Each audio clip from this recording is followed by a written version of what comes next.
Hey all, and welcome back to Fuzzy Dutchy Gaming, and what's probably going to be the last update for the Lightning Strike Raider. So I don't plan on pushing the build much further. I might try re-rolling into something different, just to have a bit of fun.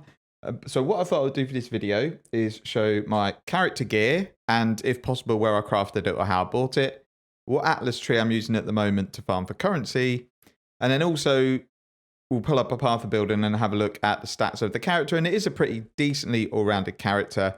Albeit there's some gear that if you bought it yourself would be pretty expensive. So let's firstly look at the Atlas tree, and I'll go through the kind of farming technique I've been using, and then I'll run a quick map to showcase it. But it's nothing complicated, it's free essentially, and I'm doing it in tier 11, tier 12 maps.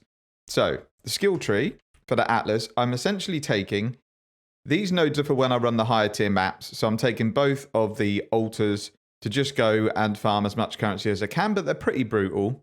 So you might die on the odd occasion. I don't die that often, to be fair. It's normally goats jumping on me, going over the lightning projectiles. But what I'm farming is essentially harvest and essences. So I block everything on the tree other than harvest. I'm taking all of the harvest nodes. So there's ones here. These ones up. Need to fill them back in, actually. I did not realize that. Good job I did this video. I took them out because I needed to spec the altar nodes because I wanted to do a bit of farming, and I've since found another couple of unique maps. I'm just looking for the Sun Temple one, and then I'm good to go for full completion. So we'll take these out. I just had these Strongbox ones in just to add more mobs or chance of more mobs for the league mechanic. So taking Sacred Grove here, and then I think there's one up there. So I'm taking all of the harvest nodes, all of the essence nodes, lots of map nodes as well, and then I'm taking strong boxes and all the shrine nodes as well. That's essentially my skill tree, and all I'm doing is farming essences and harvest, and then try and use recombinators to craft gear for myself or craft gear that I can sell, and it's been really, really successful. So what I thought I'd go through first is a couple of claws that I've crafted with recombinators and go through sort of how I went about doing them. One was pretty lucky, like very lucky, and the other one you can probably do fairly comfortably. So this one is a tri-ele damage claw. The way I was looking to craft these, I was kind of looking at people's streams to see how they craft gear. And it looks like the way you do this type of craft is you would spam lightning essences, for example, so deafening essences of wrath on a claw, until you get something that's just got the lightning prefix and 3 suffixes. So if we look at ones that are ready to go, we've got this one, for example. It has lightning damage as a prefix, and then it's got 3 suffixes that we don't care about. You would then do the same thing with something like hatred or anger to try and get exactly the same thing, but with fire damage. And then all I'm doing is then crafting a prefix so that there's only 3 prefixes, so there's more chances that the prefixes get kept. And then it means I've got a crafted one that's rubbish that I can remove. Then I've got the option to either recombine to try and get something with new suffixes so I can craft pen, or we then repeat the process again, but you don't put a craft on your claw, and then you try and recombine it again to get your 3 essences as prefixes. And then from there, you just recraft the suffixes. So that would be either, if you've got an open suffix, you can do prefixes cannot be changed. You can reforge speed in harvest. You can go in Aisling. There's loads of different things you can do. With this one, I actually rolled crit. It had an open suffix, so I'll just use an X to craft attack speed.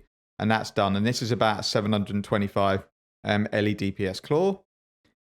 And then this one is the one that I got pretty lucky crafting. So the way I actually crafted this one, what I was looking to do is transfer a suffix from a really bad claw base, because I picked one up quite cheap, onto an Imperial claw.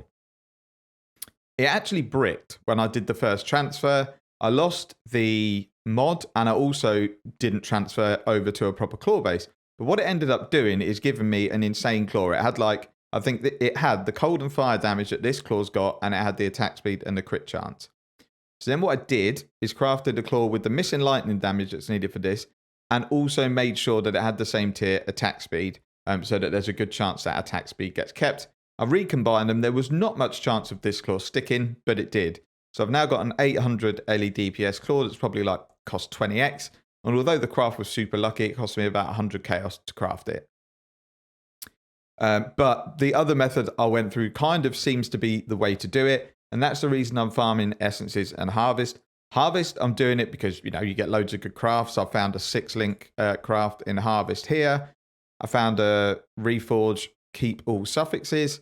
I've found loads and loads of divines, which I've been using on this claw to try and get it better and better. I've kind of hit 800 DPS. The max I could get with this claw is about 820, I think. So I'll probably leave as it is rather than keep re-rolling, because there's a chance it could be worse, because the high end of the rolls are pretty decent. So you've got nearly max cold high, nearly max fire, and very, very close to max lightning. Minimum fire is really high, minimum lightning is high. The only problem is the cold is pretty low on the low end.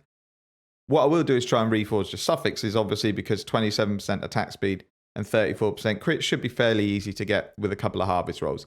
And then that'll be that claw finished. I don't know what claw I'm going to use yet. This is more DPS. This one is much more comfortable because it's got mana on hit. Either or, I could probably sell the Gemini claw for 8x. If I wanted to sell the Imperial, I think I could probably get 20x for it at the moment. And that's what I've been doing with Recombinators. I've been doing the same with jewelry. With jewelry, I've been doing it slightly differently. I've been trying to just get loads and loads of DPS mods on different rings and merge them together. And the same with the amulet. Jewelry Recombinators are a bit cheaper. The bases are cheaper. The crafts are cheap. So just experiment, have some fun, play around. Like, I'm sure you've got some chaos sitting around that you might, it might cost you, say, 200C to upgrade an item of your gear. Have a play around with Recombinators and see how you get on. So I've now been able to afford to buy my Blizzard Crown. The roll isn't perfect, but it's really high life, intelligence, and max chaos res, and that for me is what I'm looking for. So I've not looked to re-roll this anymore. The amulet is the same one I had in the last video, just tons and tons of flat damage with Divine Judgment. The shield, I found an upgrade. So now I've got decent spell damage suppression on it. I think it's high tier 3.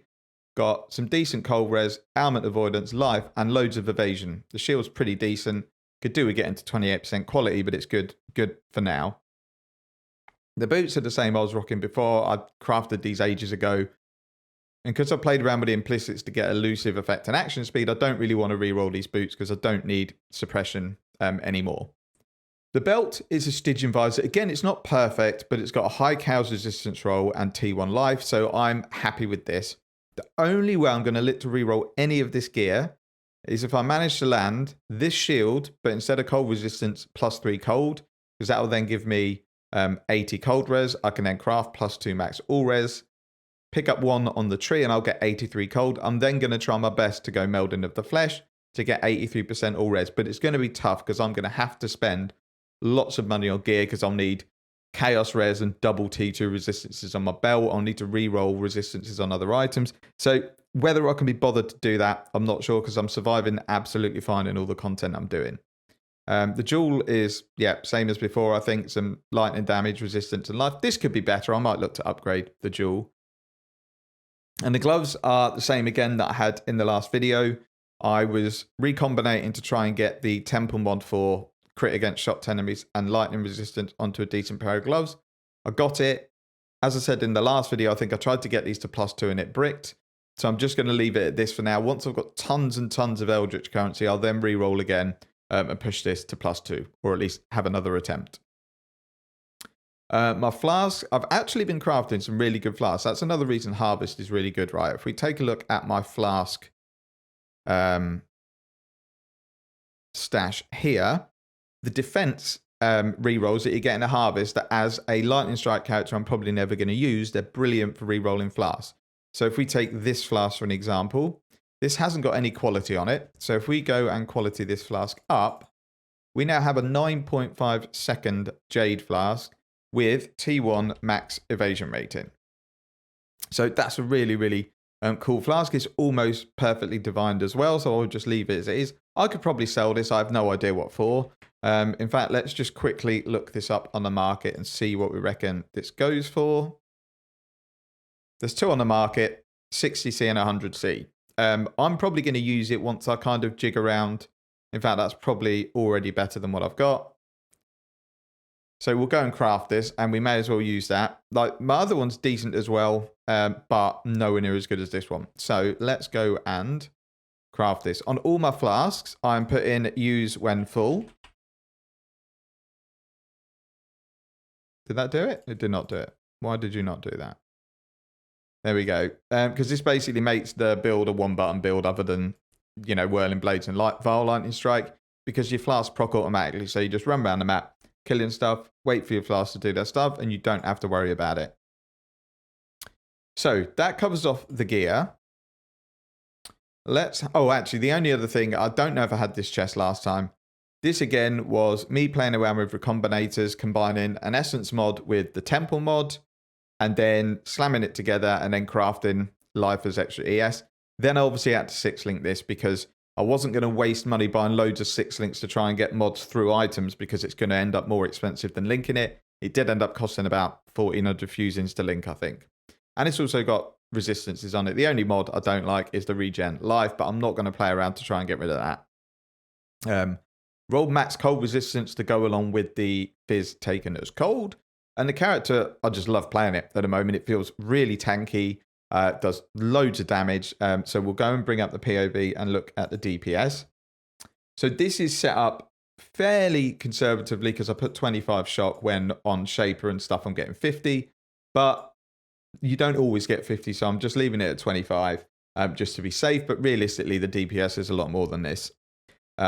We chill, ignite, and shock and get more damage thanks to our cluster jewel and the fact we've got cold, fire, and lightning on our attacks.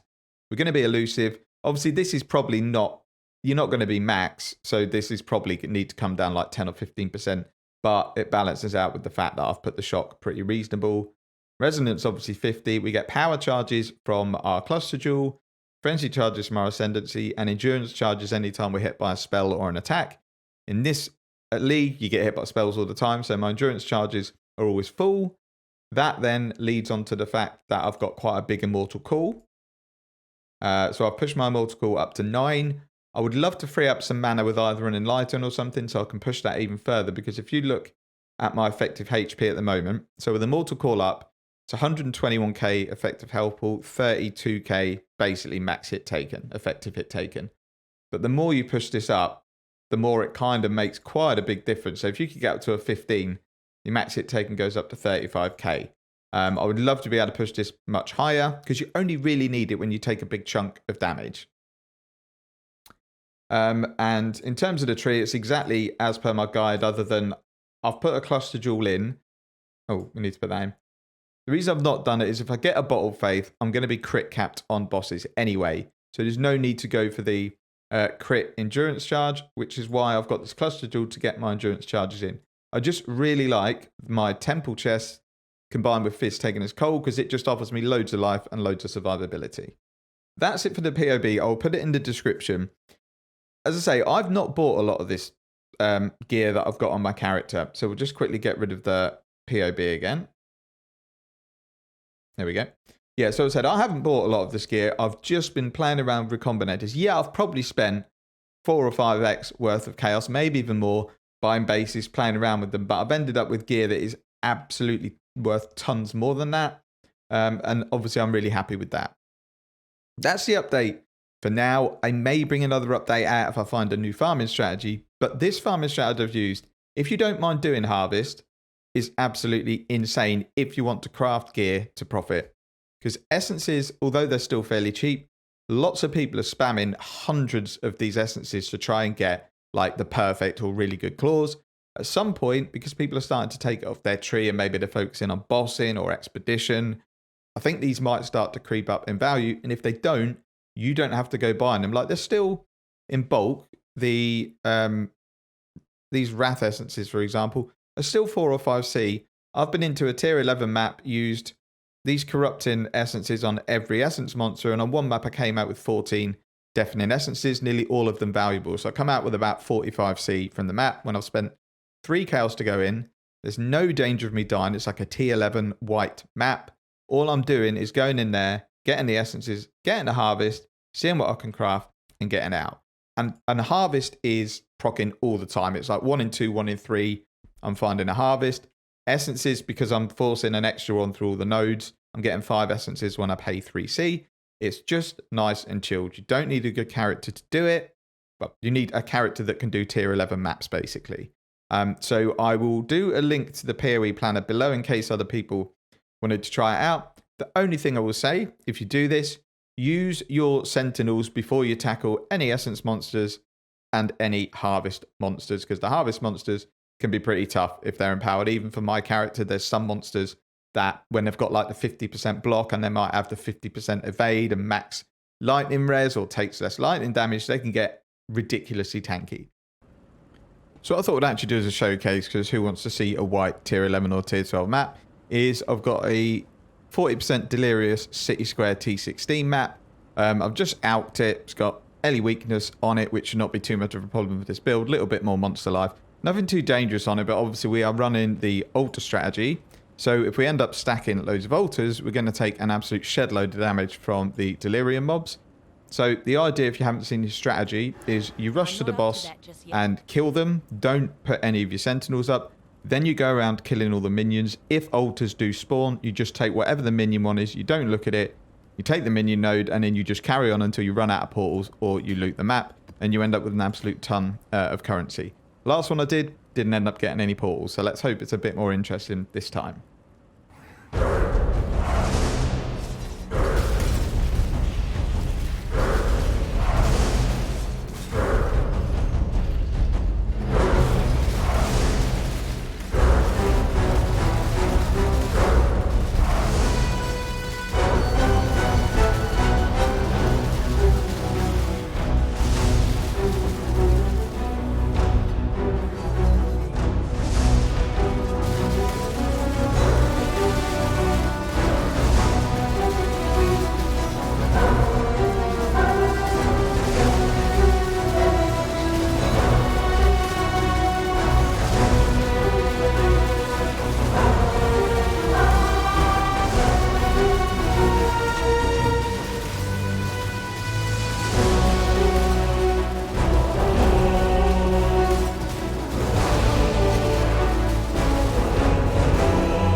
So I cut the video just so you didn't see me looting the whole map. The only thing I recommend if you do these maps is once you get to a point where there's maybe 17 mobs left and you can't get to another layer of rewards and there might be delirium like orbs you can go over to get more monsters, I would avoid it just because you won't have any charges up on this build. You might have touched 7 or 8 altars, so the enemies are doing like 200% more damage. You're going to have loads of these stupid altar mods. Even the blue mobs can one-shot you, and without charges up, you might not be able to kill them quick enough. So if you do these maps and then you go to loot them, I would just avoid picking up the stragglers in case maybe you're a couple of kills away from another layer of rewards, then maybe go for it. But other than that, I would avoid it. So we didn't actually get any Eldritch Orbs, but we did absolutely awesome in map returns, and that's one thing I've been struggling with this league. So we dropped 7 of our favoured maps, which is City Square.